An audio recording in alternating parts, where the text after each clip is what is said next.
Hello everyone, welcome to my channel. Today we will discuss about linear transformation. Let's start.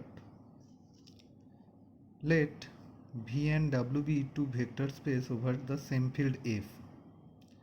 A linear transformation from V to W is a function T from V to W such that T of C alpha plus beta equal to C of T alpha plus T beta, where alpha beta belonging to V and C belonging to F. We know that alpha beta is belonging to V and C belonging to F. So C alpha plus beta also a member of V, that is a vector. So T will be a linear transformation if these conditions hold. That is T of C alpha plus beta equal to C of T alpha plus T beta. If this condition holds for those mapping will be called as linear transformation. Now let's come to some theorem. The first theorem is, if V is a finite dimensional vector space over the field F uh, and alpha 1 alpha 2 dot dot alpha n be an ordered basis of V, let W be a vector space over the field F and beta 1 beta 2 dot dot beta n be any vectors, any n number of vectors in W, then there is precisely one linear transformation T from V to W such that T of alpha I equal to beta I, that is T of alpha 1 equal to beta 1, T of alpha 2 equal to beta 2 dot dot T of alpha n equal to beta n. So there is only one linear transformation such that T of alpha I equal to beta I. Please remember that beta 1 beta 2 dot dot beta n is not an basis in W. This is just in vectors in W. Now let us define what is null space. Let V and W be two vector space over the same field F, then null space of T, that is null space of the linear transformation T, will be all those alpha belonging to V such that T of alpha equal to 0. This set of vectors will be set null space. So clearly null space of T will be a subset of vector space V. Now what is the rank and nullity? If V is finite dimensional, then the rank of T is dimension of the range of T. That is, rank of T is the dimension of the range of T. Range of T will be the subset of W. So the dimension and range of T will be a vector space, in fact subspace of W. The dimension of that subspace will be the rank of T, and nullity of T is the dimension of the null space of T. That is, we know that null space is the subspace of V. So the dimension of that null space is called nullity. So we have two things, one is rank, one is nullity. Now the important theorem is, what is rank nullity theorem? Rank nullity is theorem said that if V and W be two vector space over the same field F and T is a linear transformation from V to W, and if V is finite dimensional, then rank of T plus nullity of T equal to dimension of V. This is very important theorem. You must remember that rank of T plus nullity T equal to dimension of V. Now let's discuss about some algebra of linear transformation. Let V and W be vector spaces over the field F.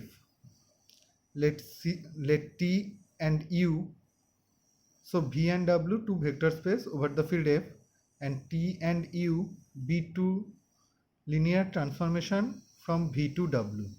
So there is two linear transformation, one is T and one is U, and both are from V to W. Now define the function T plus U as T plus U of alpha equal to T alpha plus U alpha, where alpha belongs to V. And for C belonging to F, that is the field, the function Ct is defined by Ct of alpha equal to C of T alpha for all alpha belonging to V. Then T plus U, this is a routine verification to show that T plus U is also a linear transformation from V to W. Now take all those linear transformation from V to W. That's T, U and those linear transformation from V to W. Take the set of all linear transformation. This set together with the addition, this is vector addition, and scalar multiplication. This scalar multiplication defined is a vector space over the field F, and this space is called LVW. So what is LVW? This is the vector space, and this space contains all those vectors such that all those linear transformation from V to W. And what is the operation between them? The vector addition will be like that, and the scalar multiplication will be like that. You know well about the vector addition and scalar multiplication of vector space from my previous lecture. So this space is called LVW.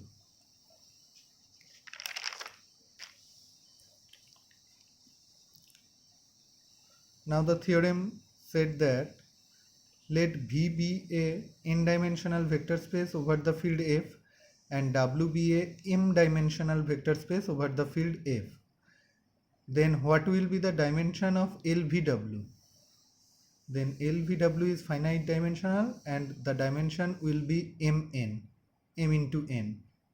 So if V is a two-dimensional vector space and W is a three-dimensional vector space, then the dimension of LVW will be 3 into 2, 6. Now what is the definition of linear operator? Linear operator is nothing but a linear transformation where W is also a V. That is, if the linear transformation is from V to V itself. Let V be a vector space over the field F. A linear operator of V is linear transformation from V into V.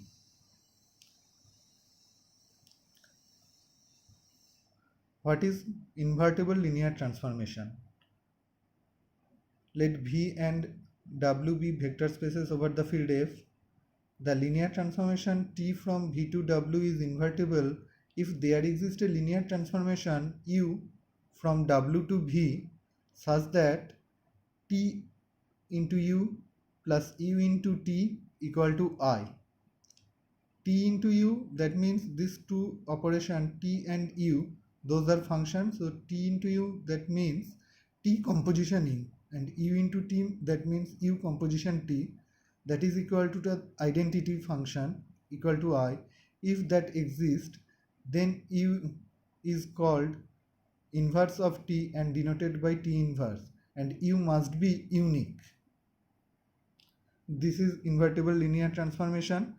And another, you may read that T will be invertible if T is 1 1 and T is on 2.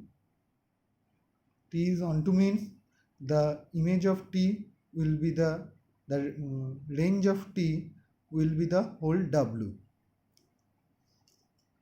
So, and linear transformation T will be invertible if t is 1 1 and t is on 2. You can examine any linear transformation if it is invertible or not. Now the most important thing is representation of linear transformation by matrices. So every linear transformation can be expressed as a matrix with respect to a ordered basis. If you change the basis, then the matrix will be changed. So we know about the basis from the previous lecture. So now how we will express a linear transformation into a matrix form. Let T from V to W be a linear transformation where V and W be vector space over the field F, and alpha equal to alpha 1 alpha 2 dot dot alpha n is an ordered basis of V, and beta equal to beta 1 beta 2 dot dot beta m is an ordered basis of W. So V is n dimensional, the rank of V is n and rank of W is m. Now we will express the linear transformation T with respect to this basis. One is alpha and beta, where alpha is a basis of V and beta is a basis of W. How to do it? To do this, we have to compute T of alpha 1, T of alpha 2, dot dot T of alpha n. Now T of alpha I are all the vectors of the set W, and beta is the basis of that W. So we can express T of alpha I with respect to beta, since beta is the basis of W. So now let T of alpha 1 equal to like that a11 beta 1, a21 beta 2, a31 beta 3 dot dot am1 beta m, since the number of elements in the basis is m, so it will be the last element beta m. And what is the a11, a21, a31? These are constant. In fact, these are scalars. So these are the member of the field F. So we can compute, since we have the linear transformation T, so we can compute T of alpha 1 like that. We can compute T of alpha 2 like also that. T of 1 2 beta 1, T of 2 1 beta 2 plus T of A of 1, T of alpha 2 equal to A of 1 2 beta 1, A of 2 2 beta 2 plus A of 3 2 beta 3 dot dot A of m2 beta m. T alpha 3 equal to A of 1 3 beta 1 plus A of 2 3 beta 2 plus A of 3 3 beta 3 like that. Like that, T of alpha n equal to A of 1 n beta 1, A of 2 n beta 2 plus A of 3 n beta 3 dot dot plus A m n beta m. Now what will be the matrix of T with respect to alpha and beta? T of alpha beta, the matrix notation will be like that. That matrix will be, the row of the matrix will be the column of this. That is, the first row will be this A11, A12, A13, A1n, and the second row will be A21, A22, A23, A2n. That's also dot dot. The last row will be AM1, AM2, AM3 dot dot AMN. So the what will be the order of that matrix? The order of that matrix will be m cross n. Let's go for some example how to do that. Now there is a linear transformation T from F2 to F2 by T of x1 x2 equal to x1 0, with what will be the matrix representation of this linear transformation with respect to the ordered basis 1 0 0 1. So first we have to compute what is T of 1 0. So we have T of x1 x2 equal to x1 0. So T of 1 0 will be 1 0. So 1 0, we have to express 1 0 as the ordered base is 1001. So 10 can be expressed as 1 into 10 plus 0 into 01. Similarly, t of 01 is equal to t of 00 as t of x1 x2 equal to x1 0, that equal to 0 into 10 plus 0 into 0 1. So the matrix with respect to the ordered base is 1001, that is beta, equal to will be 10 as a row 10 and this 00 as a row. So 1000 will be the matrix representation of T with respect to the ordered basis 1001. And if you have given the matrix that is 1001, and what will be the linear transformation? In this case, you have to take any element, in general element of F2 of that vector space, let that x1 x2 belonging to F2, then T of x1 x2 equal to the matrix into x1 x2 as a column vector. So what is the matrix? Matrix is 1001 1000 and this is the column vector x1 x2. What is the rank of what is the dimension of this matrix? This is 2 cross 2 and this is 2 cross 1, so the multiplication will be possible. And what is the multiplication? The multiplication will be like that: 1 into x1 plus 0 into x2, that is x1, and 0 into x1 equal to 0 plus 0 into x2 equal to 0, that is 0. So what is t of x1 x2? T of x1 x2 equal to x1 0. So in this way we can represent a matrix by linear transformation with respect to a by linear transformation. That's all. Hope you will enjoy. Please like, share and subscribe the video. Thank you.